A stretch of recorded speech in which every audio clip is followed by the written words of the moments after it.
7-7, 8-8 अरब के फ्लैटों के अंदर जिंदगी वहां पे बसर करें, अपनी जनाब ऑफशोर कंपनीज के जरिए से खरबों डॉलर वहां पे लगाएं और वो खरबों डॉलर मनी लॉन्ड्रिंग के जरिए से इधर से कमा के भेजें। वो लीडर नहीं कर सकता, ना वो कर सकेगा।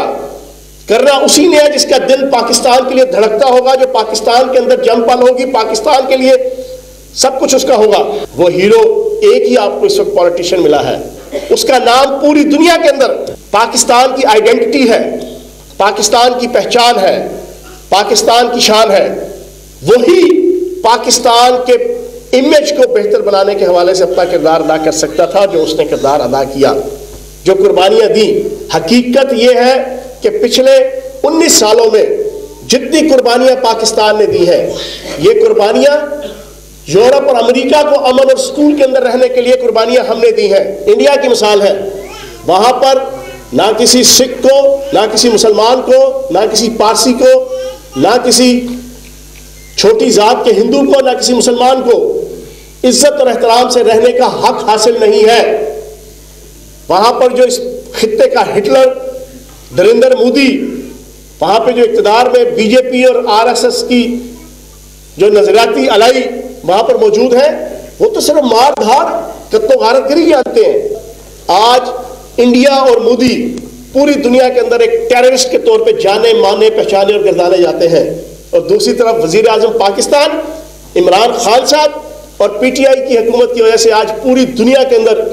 पाकिस्तान इज्जत और वकार की और अमन और सुकून की जो वो अलामत जानी और मानी और गिरदानी और पहचानी जा रहा है। पाकिस्तान के अंदर पिछले जितने लीडर आए, पीपल्स पार्टी की हुकूमत आई, नून लीग की हुकूमत आई,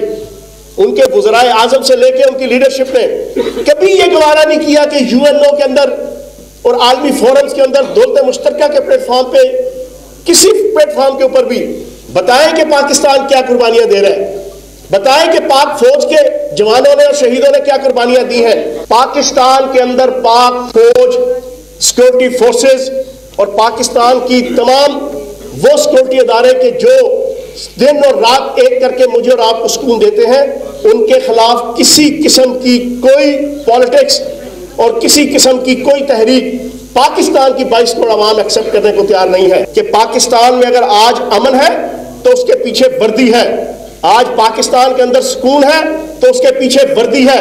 आज पाकिस्तान के चर्चों में इबादत हो रही है तो उसके पीछे वर्दी है, आज पाकिस्तान की मस्जिदों में इबादत हो रही है तो उसके पीछे वर्दी है, आज पाकिस्तान के स्कूलों के अंदर मेरे और आपके बच्चे पुरअमन तरीके से तालीम हासिल कर रहे हैं तो उसके पीछे वर्दी है, आज पाकिस्तान के अंदर मुआशी माहौल सरगर्म है तो उसके पीछे पाक फौज की वर्दी है। और जो पाक फौज के खिलाफ बकवास करेगा या पाक फौज के खिलाफ 5th जनरेशन वॉर का एजेंडे का हिस्सा बनेगा, चाहे वो पॉलिटिशियन हो, चाहे वो पॉलिटिकल पार्टी का लीडर हो, चाहे वो किसी खास वक्त में फिक्र से ताल्लुक रखने वाला हो, पाकिस्तान की आवाम उसको जूती की नोक पे लिखेंगी।